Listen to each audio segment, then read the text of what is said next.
Today's guest is Gabrielle Traub, who is a board-certified classical homeopath and international best-selling author of the books Live Right for Your Remedy Type and Infertility, Secrets, Struggles and Successes.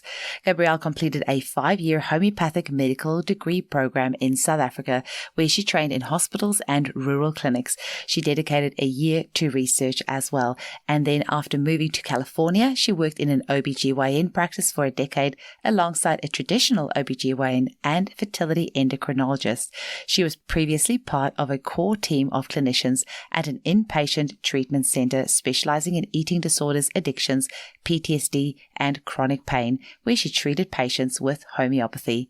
Gabrielle has taught homeopathy in England, South Africa, Pakistan, Dubai, Australia, and throughout the USA. She's a regular guest speaker to naturopathic students at Bastyr University and to pharmacy students at University of California. She is currently on the faculty of the Los Angeles School of Homeopathy and former faculty of the American Medical College of Homeopathy, the Pacific College of Oriental Medicine, and Regent's University in London and Pioneer University in the UK. She also produced and hosted the integrative medicine radio show called Vital Force. I am sure you are absolutely going to love today's episode. Thanks for listening. Welcome to the Homeopathy Hangout, where we discuss all things homeopathy from around the world. And now my mum and your host, Eugenie Kruger. Hello, homies, and a very warm welcome to Homeopathy Hangouts. Today, we get to hang out with the absolutely lovely Gabrielle Traub in San Diego. Welcome, Gabrielle. Thank you so much for having me on the show, Eugenie. It's such a pleasure. Now, we share a hometown in Cape Town. Actually, I mean to ask you, are you originally from Cape Town or another part of South Africa? I'm a mountain girl. I was born in the mountains of Worcester, but we moved to Cape Town when I was about 2 years old. Oh, well, I'm from Paarl originally, so not too far from Worcester. Yeah. That is so cool. Awesome. But your accent's changed a little bit now, which has given it away that you've had some journeys all around the world, London, and end up in San Diego. And so happy to get to have a chat with you today. Can you tell our listeners a little bit about how you were first introduced to homeopathy? Yeah, it's actually a tragic story. So my brother died suddenly from an adverse drug reaction, when he was 2 years old. And it was absolutely traumatic, of course. And then a few years later, my living brother had a very similar anaphylactic reaction. He was actually resuscitated by paramedics, and he's alive and thriving today and has a beautiful family. But those instances really made my parents aware that they felt scared to give us medication because of these strange and rare reactions. And so they were looking for alternatives, and they came across homeopathy. And as you know, homeopathy is pretty popular in South Africa. We're one of the British colonies, and we admire the royal family and all the rest. So I actually started seeing a homeopath from when I was quite young, and I grew up with homeopathy, and that was my normal medicine. Whenever we got sick, my parents took us to the homeopath, and that was very normal for me. I remember I have so many memories of being at the homeopathic consultation and taking my little remedies. And for me, that was the most organic and natural way to grow up. And that's the way I intended to raise my child. And I pretty much have. My son has grown up on homeopathy. He's never needed an antibiotic before, and he's just thriving. He barely gets sick. He got through COVID in 24 hours, and he just has a strong, amazing immune system. And that is my goal working with families, to help them develop strong, healthy children. So that's my vision. Oh, that's beautiful. And when you have that strong foundation, it just makes everything so much easier. That's what I feel with my kids. Once they're 18, 20, whatever, I hope they stay at home as long as possible. But once they're out of my care, I can't really have a handle on what it is that they do with their health. So I kind of feel like I'm doing my best to set them up right now with the best health possible. So it does give them that really good foundation. And we apparently had a homeopath in our town that my mum took me to when we were really little, but we were quite small when he moved. And so after that, I went to the doctor and I had my antibiotics for my ear infections and my tonsillitis. So things would have been very different if he stayed. But how amazing that you had one in your town. And you studied And how in South Africa. amazing that you came back to it. That's wonderful. Yeah.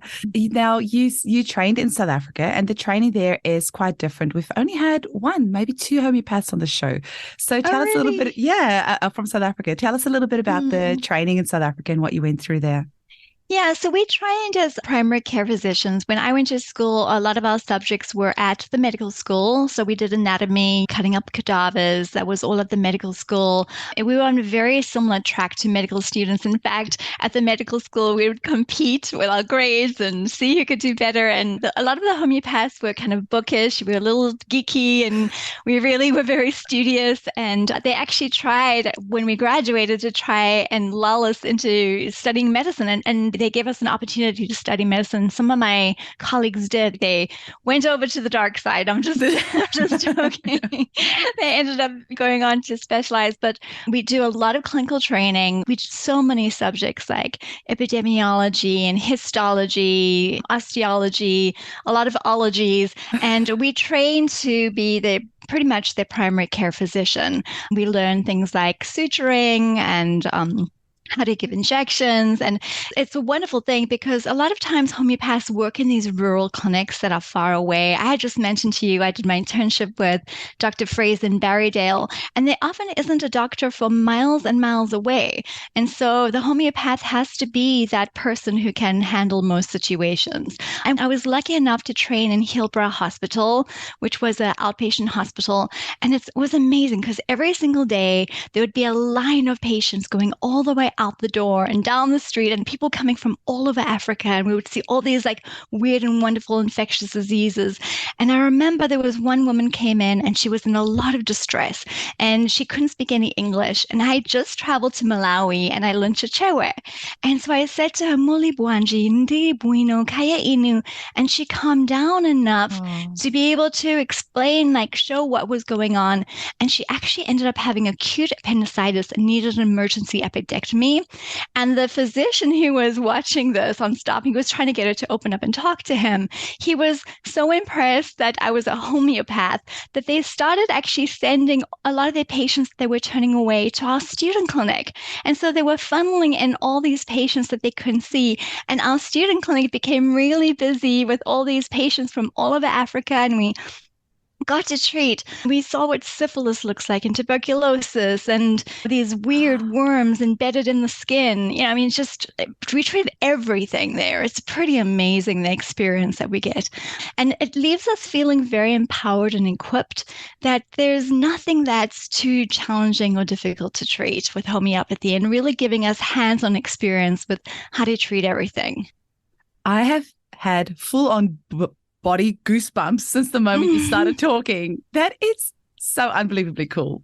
Wow, what an experience. I mean, I have like things like syphilis. I have to go and Google images. And I'm like, okay, that's what it looks like. Well, you can see secondary syphilis on the skin as well as the primary cankers as well. But you can see what it looks like in dermatology. If you're in a dermatology rotation in the hospital, you'll definitely in South Africa see things like that. The other very unique experience we had at our school, it was actually a research-based school.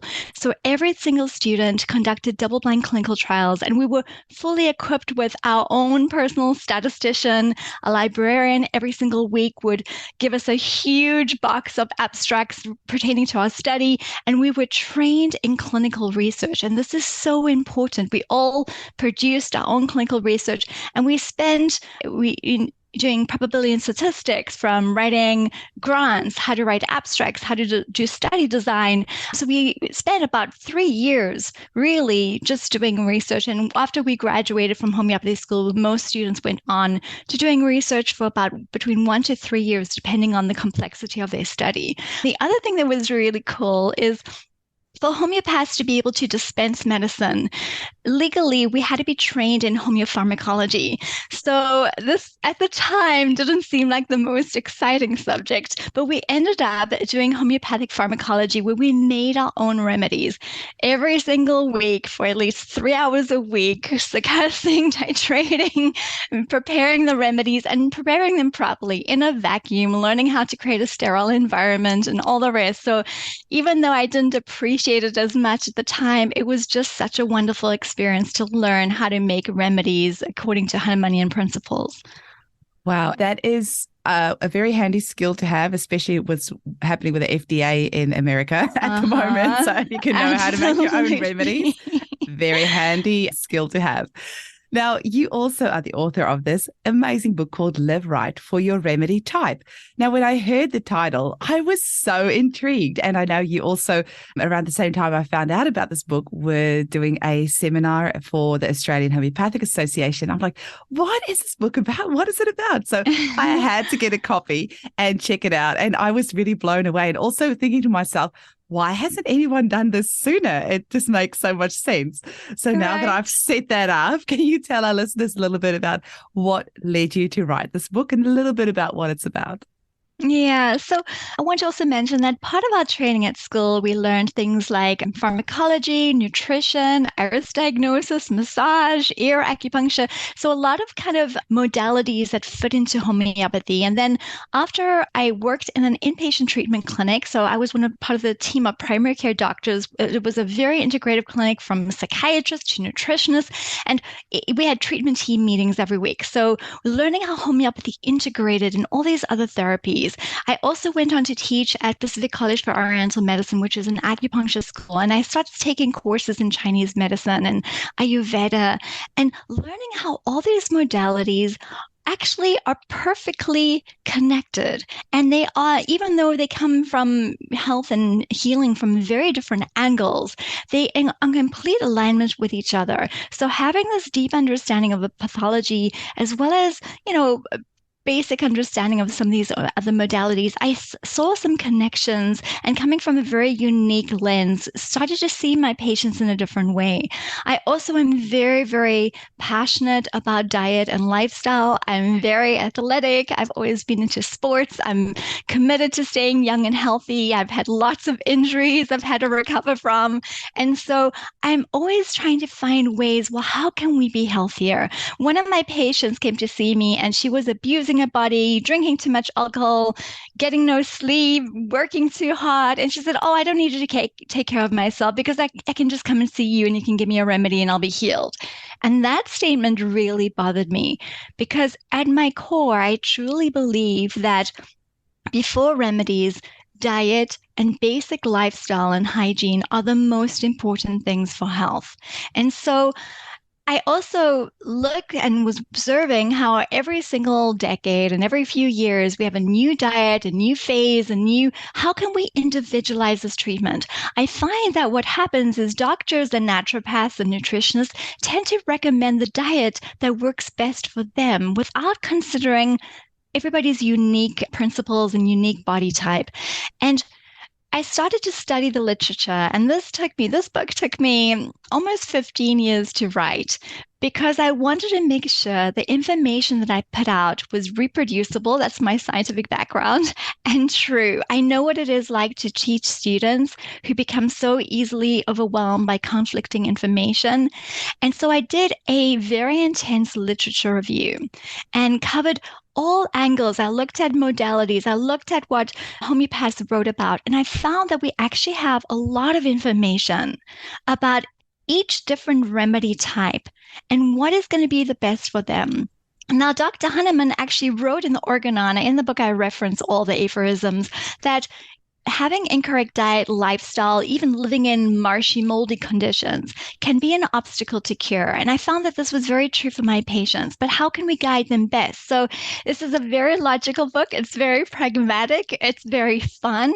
Reading the book tells you a lot about yourself, and it tells you about yourself in terms of relationships, how to raise your children, how do you incorporate Bach flower remedies, how do you incorporate diet. And I looked at diet from a homeopathic homeopathic perspective, Ayurvedic perspective, Chinese medicine perspective, all of it, trying to incorporate so much. And I feel that in about 90% of cases, it will work very well for the patient to follow. It's not going to be true in every 100% of cases. I have a patient, she is in her 90s and she still rides horses twice a week. She is fit as a fiddle, amazing. I am not going to change what she's doing. Whatever she's doing is perfect. I'm not going to alter that. She's had over 90 years of experience determining what's best for her type. And so it's only for those patients that are not doing well, that do need help with their lifestyle, that we actually have very clear guidelines on how to help them. And it can differ dramatically from one person to the next. It is extreme. It is the most individualized lifestyle program you can imagine. Yeah, I completely agree. I was kind of imagining, before I read the book, I was kind of imagining what might be in there, but it actually blew my mind just how individualized it was. And also when I saw the advice on parenting, I was like, this is absolutely genius. Because if you have an arsenicum child, they have a high need for cleanliness and tidiness and all that sort of thing. And if you don't understand where they're coming from, and you, for example, might be a tuberculinum parent where it might not be that important for you, then it's really wonderful understanding it. It's almost like understanding star signs, I guess. Like sometimes if you read somebody's star sign, you're like, oh, that's the angle that they're coming from. I almost feel like this is that same sort of line where if you understand the remedy type on a really deep level, you can understand where that person's coming from, what is needed for them to have a homeostasis, just a happy medium. And even like you've got even individualized exercise in there. So if you are this type or that type, if you're a pulsatilla type that likes lots of fresh air, then things like you've got forest bathing in there. I'm like, oh, that's so amazing. So the types of exercise that is going to suit your constitution is even in there, even supplements. I mean, if you've even got herbs in there, that's going to resonate best with your constitutional type. So I feel that this is a book equally for homeopaths and clients alike. It's probably more so for clients. I think once you've got your constitutional type, then this is something great for you to refer to, but it's so important for homeopaths to know this as well. Yeah. It's the things that we already know and we don't tell our patients. Like how many times do we tell our patients to drink more water, our pulsatilla patients, even though we know that they should. And if they drank more water, that would make them less susceptible to urinary tract infections and so like something like pulsatilla, they need fats for their hormone development, but because they can't emulsify fats because they have a problem with their gallbladder, they're not getting the fats that they need to be properly absorbed to be able to produce the hormones that they need. And so we know all this stuff. This stuff is not so foreign necessarily, but we don't always have it packaged in a way that's easy to hand to the patient. So the way I utilize it is I recommend that homeopaths actually have the actual book to have and they can reference. But for your patients, they don't need to buy a whole book. They can just buy the Kindle version and say to them, read this, your remedy that you need at this moment in time is tuberculinum. Go read this chapter on tuberculinum. So the important thing here is homeopathy is not like a zodiac sign because we change. This is very important. A zodiac sign is something that you fixed and you're born into. The beautiful thing about understanding homeopathy is we are dynamic and we change. And so we like to capture what that patient's remedy state is in this very moment in time. And so not only does our remedy state change, but our needs change, our dietary needs change, and our exercise needs change. And it's very important we become very religious in our determination of diet and lifestyle. It's very important to be fluid and flexible and change as our state changes. I'm so glad you said that. That is beautiful because this whole thing of the constitutional remedy really does my head in. And after, I think you'll be about episode 160, after interviewing all these people, my ideas about homeopathy and what it is just like constantly changing. And I use, for example, autism as an example. If a child had been vaccine injured and therefore they are very fixated, very non-flexible, things have to be done a certain way, they might come across as an arsenicum state. But actually, once you remove those layers, you will see a completely different personality underneath that. So, were they arsenicum all along or were they, something else all along, this state underneath? So I love that you're talking about that the state can change, and then you are adapting your diet, your lifestyle, even your parenting methods according to the state. And that's so important for parents. We realize that every child needs something different. And as soon as something starts working, they change and we need to pivot and do something different. We have to have that flexibility as parents, especially. And I said to you beforehand, me and my kids are quite tubercular. So that was the first part of the book that I went to, was tuberculinum, to get a bit of an idea. But it is a type that can be, they have a tendency towards more ADHD, high energy, needs lots of change. So I love that you say in here, like, for example, under tuberculitis, you said conventional asthma medication can increase hyperactivity in some people, especially those who are predisposed to ADHD. So tubercular have quite weak lungs anyway. So then if you end up putting them on asthma medication, that can then increase their already susceptible state to something like ADHD.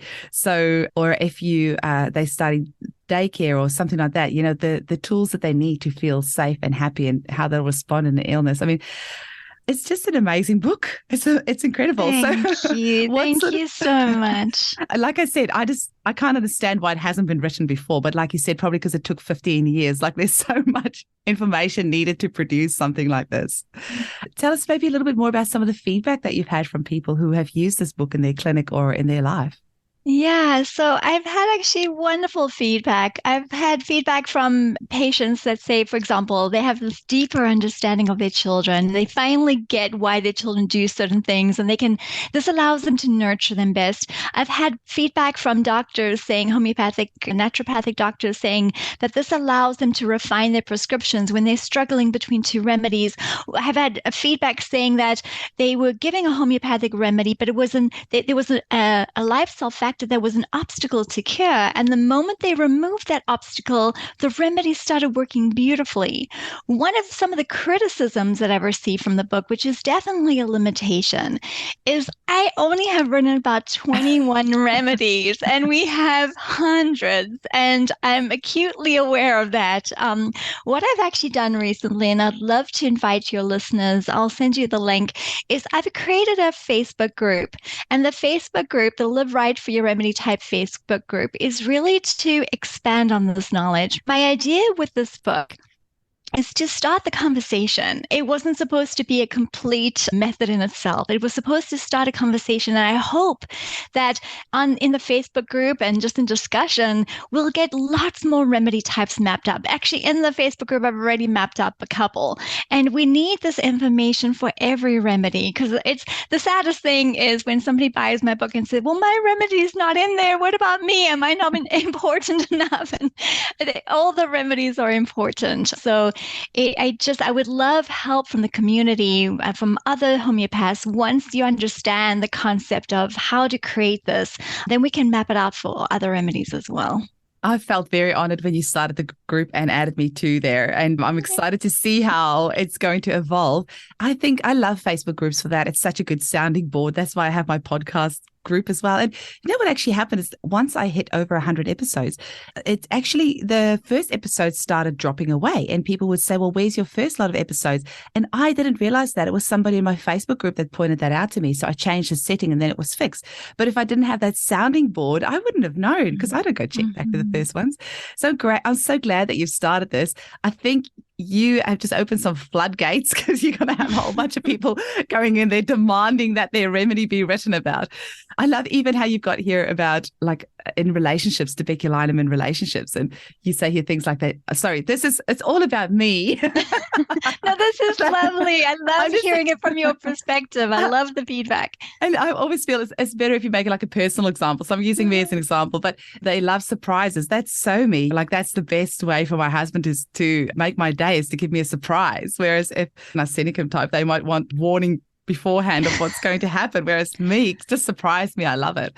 Yeah, it's really lovely. So it's going to be interesting seeing in the Facebook group what sort of remedy types. I know I saw somebody in the group asked about a remedy, and it was one that's not that common. So it's not that much information. Yes. Yeah. And so you're not going to see that. There's not that much information out there, so you can't really flesh it out as much. But yeah, who knows? Hopefully it doesn't take you another 15 years. This next one's going to have to come out pretty quickly. Well, hopefully with the help of other homeopaths, we'll be able to Yeah. get more information to add to it. Yeah. Everyone I've had on the show that's written a book has said it takes years, years and years. Mm. I would love to talk about something else because you are quite a visionary, somebody that likes to really start things up and get things excited and going. Talk to us about World Homeopathy Awareness Week, which I have known about for years. I had no idea that you are the person who started it. So what inspired you to start that, and tell us a little bit about it? So coming from South Africa, I felt very proud to be a homeopath. I remember telling somebody when I just graduated, I'm a homeopath, and their reaction was, oh, what a noble profession. And that's how I felt. It is a noble profession. It's a beautiful profession. And then I went to London and I worked at the Hale Clinic, was opened by the Prince of Wales. And then I came to America and I told people I'm a homeopath and they had no idea what it was. And this really shocked me. I was disturbed to the core. I felt, well, why do you not know what homeopathy is? And so I felt like I have to change this. We have to let people know what homeopathy is. So I gathered a group of local homeopaths and we were going to put on talks at this local health food store. And then the more I began to think about it, I love the global arena. Like for me, there's something so exciting that connecting with other homeopaths around the world and other people around the world. And I thought, why just do it this small? Let's go big or go home. So I actually, to get some help with this, because it was a project that was very daunting, I actually joined a leadership program and this was my project, to be able to create a World Homeopathy Awareness Week. And in the beginning was very hard. I mean, I didn't know people from around the world, and who is this Gabrielle? Who does she think she is, starting up a world week? Who's going to listen to me? But after a lot of tenacity and perseverance and late nights, I got this off the ground, and I developed we had an amazing team. They gave me so much guidance. It was amazing because, to be honest, I had never done anything like this before. I had never been part of any committees or anything like that. So I got a lot of guidance, and we had members from all around the world, and it was amazing. And just to connect with them. And what was most beautiful for me is we put on an annual week, which is World Homeopathy Awareness Week. But what was so beautiful for me was how everybody did it so differently. They brought their creativity in, they brought their unique ideas, and it was so colorful and beautiful. And just there were people doing opera for homeopathy, and there were people in Australia that had those huge banners across the highways. You remember that? These gigantic, over these huge highways. It was just so, when I got all the photos in from all the events, it was so exciting to see. And then a few years ago, I actually handed it over to our main organization in the United States, the National Center for Homeopathy. So they are the US representatives for the United States, and they are doing an amazing job. And there's something about the collective unconscious when you are doing something at the same time all over the world. It just feels so much bigger and more inspiring. Absolutely. And it's the 10th of April every year, right? For a week, which is Samuel Hahnemann's birthday. Yes. Amazing. My birthday is the 4th of April, so I always it's like an extra reason for me to celebrate. Like previous years, I knew about it, but I hadn't done anything from my end. And so last year I did a daily podcast episode for that week just to try and raise some awareness. But I feel like this year I want to go big. You've inspired me. I love it. Yeah, I'm like, what can we do? What can we do? As an example, in Pakistan, they actually set up relief camps for earthquake victims because there was an earthquake one year, and we actually received an award from the Pakistani government. They were treating like hundreds and hundreds of patients a day with these free clinics, which is amazing. That's incredible. What are some other things that people have done? So a lot of talks, a lot of radio shows, a lot of podcasts. I did a lot of television appearances. I mean, just writing articles. They would go to schools and do presentations for children. They would create homeopathic coloring in books. Just really, really creative things. People would write homeopathic stories, and just, there was a lot of social media engagement. That's something that everybody can do. Just, have a banner, Happy World Homeopathy Awareness Week, and just something something like that. A lot of people offer discounts in their clinics. One year I planted trees for every patient I saw that year. There's organizations that you can donate to. I didn't actually do the planting myself. Okay. That's a lot of trees. Yeah. I actually, one of the things I really enjoyed last year, I can't remember what the organization was, but they had photos of themselves and then kind of a banner around them, and homeopathy helped me with. And then it was each person's story with their face attached. And it was really powerful reading all the stories of what homeopathy has done for all these people with a face attached to it. It made it really personal. So it's not just something that you're reading on a website, but you're seeing that this living person had these incredible results. So that was really inspiring. Yeah.